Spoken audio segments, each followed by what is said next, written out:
Foto pelakor di profil ponsel suamiku bab 43-45. Serani Gunawan, seorang wanita yang lebih memilih bercerai daripada terus dikhianati oleh Agung suaminya, serta diperlakukan tidak baik oleh mertua dan kakak iparnya. Selama berjuang menyelamatkan dirinya dari segala kejahatan, Serani dibantu oleh dua pria tampan dan kaya raya. Bagaimana akhir kisah cinta Serani? Apakah ia dapat menemukan cinta sejatinya? Jangan lupa komen, like, dan subscribe ya. Terima kasih. Bab 43. Setahun kemudian, Tirta Prasetya setelah setahun tinggal di New York, semalam aku kembali menginjakkan kaki di tanah kelahiranku ini. Pertemuan besar dari beberapa mitra perusahaan akan diadakan pagi ini. Syukurlah semua masalah yang sebelumnya terjadi bisa diatasi. Arif memang bisa diandalkan. Tidak salah Sera memilihnya sebagai suaminya. Tiba-tiba terlintas di kepalaku wajah cantik itu, yang selalu menggemaskan di saat ia sedang marah. Bagaimana kabarnya? Dia kini. Pertemuan kali ini diadakan di kantorku. Beruntung aku bisa berangkat lebih pagi agar tidak terjebak macet. Tidak sampai 1 jam akhirnya aku tiba di kantor. Ketika sampai di lobi, beberapa asisten menyambutku. Kemudian kami melangkah menuju ruanganku. Sementara para pria yang bertugas menjadi asisten dan bodyguard berjalan mengikutiku. Selamat pagi, Pak Tirta. Selamat datang kembali, Pak Tirta. Apa kabar Pak Tirta? Beberapa petinggi perusahaan menyapaku. Para staf dan karyawan mengangguk hormat ketika aku melewati mereka. Apa para tamu sudah datang? Tanyaku, pada salah satu asisten, ketika sudah berada di dalam ruangan yang menyimpan kenangan ini. Baru beberapa orang yang sudah berada di ruang meeting, Pak, sahut salah satu asistenku. Tirta, hei, Bro Arif. Apa kabar? Kami bersalaman dan saling menepuk bahu. Entah kenapa setiap melihat laki-laki ini, seakan ada Sera di dekatku. Sejujurnya aku sangat merindukan wanita itu. Selalu ada desiran hangat setiap mengingatnya. Aku baik, tapi Rani sangat kecewa karena kamu tidak hadir di hari pernikahan kami. Ya, aku minta maaf karena ada sesuatu yang mengharuskanku untuk segera terbang ke New York, jelas ku asal. Benarkah Sera kecewa? Tidakkah ia tahu bahwa hati ini lebih terluka? Silakan duduk, Bro. Arif duduk di sofa yang berada tepat di hadapanku. Kamu tidak menanyakan keadaan Sera. Wajah Arif nampak serius. Hei, pertanyaan macam apa itu? Ada apa dengan mereka? Maksudmu? Tanyaku bingung. Tentu aku sangat ingin tahu kabar wanita itu. Namun aku menyadari, Sera bukan seperti dulu lagi. Tentunya sudah tidak pantas jika aku merindukan istri orang lain. Mainlah ke rumah. Sera dan Giska pasti senang dengan kedatanganmu, ujar laki-laki tampan ini. Namun kenapa sejak tadi dia terlihat pucat? Apa dia sedang sakit? Baiklah, kalau urusanku sudah selesai, aku pasti akan ke rumahmu. Tentunya sekarang Giska sudah besar ya, sahutku seraya tertawa, mengingat gadis kecil yang lucu dan menggemaskan itu. Maaf, Pak, meeting sudah bisa dimulai. Seorang asistenku tiba-tiba datang menghampiri kami. Oh ya, Pak Arif, silakan duluan ke ruang meeting. Aku mempersilahkan Arif untuk menuju ke ruang meeting terlebih dahulu. Sementara aku masih menunggu berkas-berkas penting dari sekretarisku. Meeting berjalan dengan lancar. Perusahaan dan para mitra mendapat keuntungan yang meningkat tahun ini. Semua karyawan akan diberikan bonus tahunan lebih besar daripada tahun sebelum. Ya, setelah meeting selesai, aku kembali menghampiri Arif. Laki-laki itu masih terduduk di atas kursi meeting. Ayo kita makan siang dulu, ajakku. Oh iya, sahut Arif seraya memijit keningnya. Kenapa, Bro? Sedang kurang sehat, wajahmu sangat pucat. Arif terus memijat kepalanya tanpa menjawab pertanyaanku. Ayo ke ruanganku, ajakku padanya. Suami Sera itu pun mengikuti ke ruang yang tidak jauh dari ruang meeting. Duduklah dulu. Arif kembali duduk menyandarkan kepalanya di sofa. Setelah masuk ke ruanganku, tampak ia memejamkan mata beberapa saat. Akhirnya kuputuskan untuk makan siang di ruanganku saja. Para asistenku sedang menyiapkan segala sesuatunya. Kamu sakit? Sudah berobat? Tanyaku seraya memandang tegas. Arif mengangguk lemah. Sepertinya ia menahan rasa sakit dan kelelahan. Tirta, aku boleh minta sesuatu? Tanya Arif ragu-ragu. Katakan, sahutku seraya mengangguk mantap. Aku menatapnya dalam. Arif memang sedang menyembunyikan sesuatu. Laki-laki di hadapanku ini menarik nafas panjang secara perlahan. Kemudian membuangnya. Sepertinya ia sedang memantapkan hati untuk berbicara denganku. Tirta, jika suatu saat terjadi sesuatu padaku, aku mohon tolong jaga Rani untukku. Juga kedua anakku. Saat ini istriku sedang mengandung anak kami. Arif terlihat semakin lemas. Hei, apa maksudmu? Tanyaku bingung. Pak Tirta, makan siang sudah siap.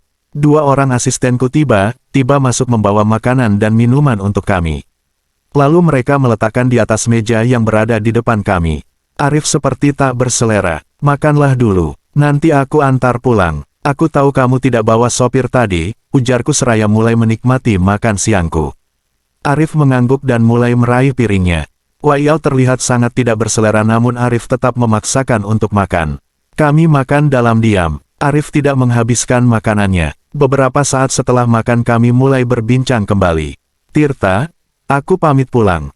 Tidak usah diantar, kamu pasti masih lelah. Bukankah kamu sendiri tadi yang menyuruhku untuk singgah ke rumahmu?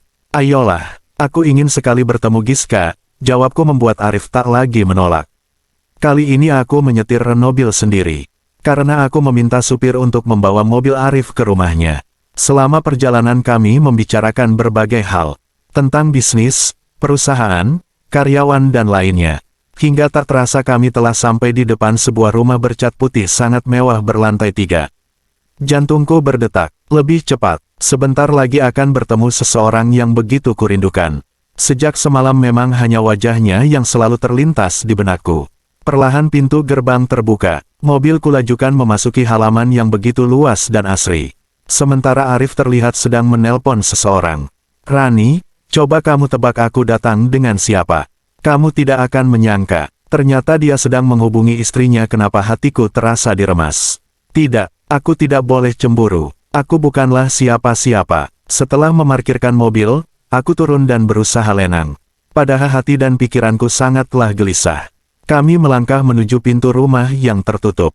Tampak seorang Art membukakan pintu unluk kami, lalu menyuruh kami masuk. Silakan Tuan, Bu Sera sudah menunggu di dalam. Baik, terima kasih, sahutku. Aku mengikuti Arif yang melangkah dengan tenang menuju sebuah ruangan di bagian tengah rumah besar ini. Aku terpana ketika dari kejauhan melihat seorang wanita dengan perut buncitnya sedang berjalan menghampiri kami. Ya Tuhan, ingin rasanya aku memeluknya. Silakan Tirta, sebentar aku tinggal ke ruang kerja. Tiba-tiba Arif belok memasuki sebuah ruangan. Sementara aku masih terus melangkah menghampiri wanita yang terlihat makin cantik itu.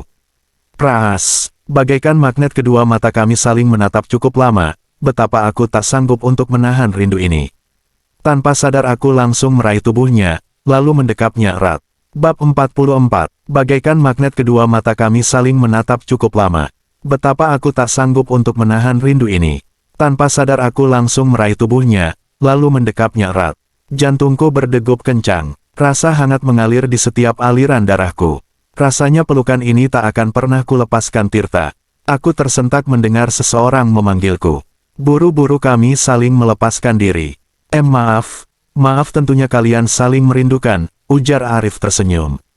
Namun senyum yang dipaksakan. Kemudian suami Sera itu berbalik badan dan mendudukkan tubuhnya di atas sofa dengan menyandarkan kepalanya pada sisi atas sofa. Silakan duduk, Pras. Wanita cantik di hadapanku terlihat canggung. Masih kurasakan aroma parfumnya yang khas. Wangi yang kurindukan setiap saat. Mana Giska? Aku rindu gadis itu. Giska sekolah. Sebentar lagi juga pulang, sahut Sera. Wanita itu kemudian masuk ke dalam. Aku kembali memperhatikan Arif. Kenapa aku melihatnya semakin pucat? Pria itu kembali memijit pelipisnya. Are you okay? Tanyaku seraya mendekat padanya. Dia diam, matanya terpejam. Jemarinya pun tak bergerak, namun masih tertahan di keningnya. Jantungku berdetak cepat. Perasaanku tak enak. Kenapa aku sangat cemas melihatnya? Bro, kenapa? Dia tak menjawab. Aku memutuskan untuk menyentuh bahunya. Astaga, tubuh Arif luruh di atas sofa. Aku terus mencoba membangunkannya, namun dia tetap diam. Sera. Sera, bagai orang kesetanan aku berteriak memanggil Sera. Wanita itu tergopoh-gopoh datang membawa nampan. Prang, nampan terjatuh. Sera nyaris ambruk. Dengan gerak cepat aku meraih tubuhnya yang tak jauh dariku. Sudah. Kamu tenang, ayo segera kita bawa suamimu ke rumah sakit. Sera menghampiri Arif. Pak Yono, Pak, Wanita dengan perut besar itu terus berteriak. Pak Yono datang menghampiri. Aku membantu supir Sera itu mengangkat tubuh Arif. Bawa ke kamar saja, ujar Sera. Kenapa tidak ke rumah sakit saja? Tanyaku heran. Aku akan menghubungi dokter agar segera datang, pungkas Sera. Mataku membelalak ketika melihat isi kamar Arif. Kamar ini sangat mirip dengan ruang perawatan di rumah sakit, dengan segala alat-alat kesehatan di dalamnya. Seorang wanita masuk dengan berpakaian perawat. Dengan cekatan memasangkan selang infus pada lengan Arif. Ada apa dengan suami Sera ini sebenarnya? Aku kembali keluar dari ruangan itu. Sera nampak sedang sibuk menghubungi seseorang lewat ponselnya. Boleh aku bicara sebentar? Tanyaku setelah wanita itu menutup ponselnya. Dia mengangguk. Duduklah. Kami duduk pada satu sofa yang berada di depan kamar Arif. Ada apa sebenarnya? Arif sakit apa? Sera menghela napas panjang, seperti menahan tangis. Kemudian wanita itu berbicara dengan suara serak. Ada tumor di otaknya, kini sudah mengganas. Dokter memperkirakan usianya tak lama lagi. Sera lantas tergugu. Aku meraih tubuhnya yang bergetar. Wanita itu tak mampu lagi berkata-kata. Betapa berat beban yang kau rasakan saat ini. Andai aku bisa, biarlah beban itu hanya menjadi milikku. Menangislah di sini, jika bisa membuat bebanmu terbagi denganku. Sesaat kami hanya diam, hanya isakan tangis Sera yang masih terdengar. Sera mengangkat kepalanya dari dadaku dan bersandar pada sofa. Wanita itu masih cantik, bahkan semakin cantik dan seksi di saat tubuhnya sedang berbadan dua. Selamat sore, Bu Sera. Seorang dokter dengan dua perawat laki-laki datang dan langsung masuk ke dalam kamar Arif. Hampir 1 jam kami menunggu di luar. Pintu terbuka, dokter dan perawat tadi keluar. Pasien ingin bicara dengan Tuan Tirta. Ujar dokter yang rambutnya sudah memutih. Itu saya, Dok. Sahutku cepat. Ya, silakan masuk. Sera menatapku lekat sebelum aku melangkah. Kami saling menatap dalam diam. Bergelut dengan pikiran masing-masing. Perlahan aku memasuki ruangan yang berbau khas obat-obatan ini. Persis seperti di rumah sakit. Arif terbaring lemah dengan selang infus di tangannya. Laki-laki itu tersenyum lemah. Wajahnya tampak sangat pucat. Selang oksigen terpasang pada mulut dan hidungnya. Aku duduk pada kursi yang berada tepat di sampingnya. Terdengar hembusan napasnya yang berat. Sepertinya laki di depanku ini sulit untuk bernapas. Tirta, panggilnya seiring tarikan napasnya. Ya, bro, ada apa kamu memanggilku sekarang? Aku harus pergi dengan tenang. Hei, tunggu, apa maksudmu? Ada kamu di sini, yang akan menjaga Sera dan anak-anakku. Broija, berjanjilah, untukku. Arif nampak semakin sulit bernapas. Setengah berlari aku keluar. Dokter, tolong. Sera, mereka menghambur masuk. Dokter dan para perawat hendak mengambil tindakan. Namun Arif menolak. Dengan lemah dia melambaikan tangannya pada perawat. Mereka pun mundur. Aku hanya ingin bicara. Sera terus tergugu seraya menggenggam jemari Arif. Berkali-kali wanita itu mencium wajah suaminya. Sayang, menikahlah dengan Tirta. Aku yakin dia bisa menjaga. Allahu Akbar. Jemari tangan Arif melemah dan kemudian terlepas. Sera histeris terus memanggil-manggil nama Arif yang sudah tak bergerak. Aku meraih tubuhnya dan memeluknya. Papa Bunda, Papa Arif kenapa?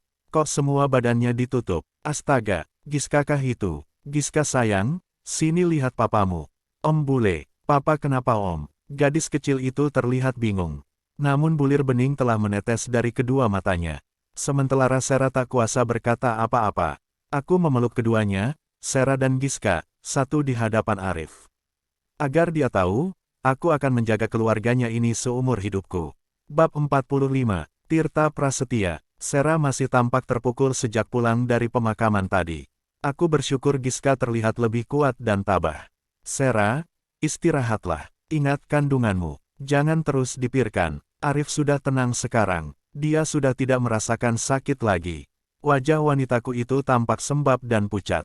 Matanya sayu. Kesedihan teramat dalam tersirat dari sorot matanya.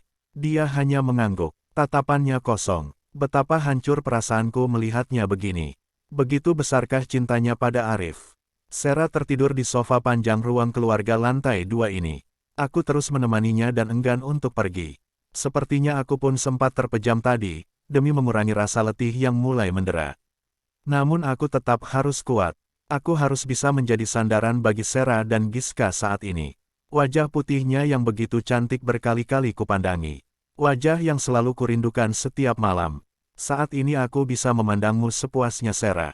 Tapi hatiku begitu perih melihat wajah teduh itu menyimpan kesedihan yang mendalam. Sera menggeliat, perlahan matanya terbuka. Pras, maaf aku ketiduran. Wanita itu bangkit, kemudian duduk di sebelahku seraya merapikan hijabnya yang sedikit berantakan. Aku tersenyum. Tidurlah, kamu memang butuh istirahat. Kamu juga harus istirahat, Pras. Kamu pasti lebih lelah. Aku menggeleng. Untukmu dan Giska, apapun akan aku lakukan. Kalian menjadi tanggung jawabku sekarang. Pras, tidak perlu berlebihan. Kamu bisa menjaga kami dari jauh. Aku dan Giska tidak mau merepotkanmu. Tidak, Sera. Walaupun Arif tidak memintanya, aku akan tetap melakukan hal yang sama. Benarkah? Mata Sera tampak berkaca-kaca. Aku mengangguk dengan senyum. Sera, andai saja kamu tahu. Rasa ini masih sama seperti dulu. Rasa ingin memilikimu. Terima kasih, Pras. Tapi rasanya tidak perlu seperti ini. Aku dan Giska insya Allah bisa kuat. Beberapa detik kemudian, Sera bangkit dari duduknya. Wanita cantik itu terlihat kesulitan karena perutnya yang sudah sangat besar. Dengan sigap aku meraih tubuhnya yang hampir saja jatuh, hati-hati.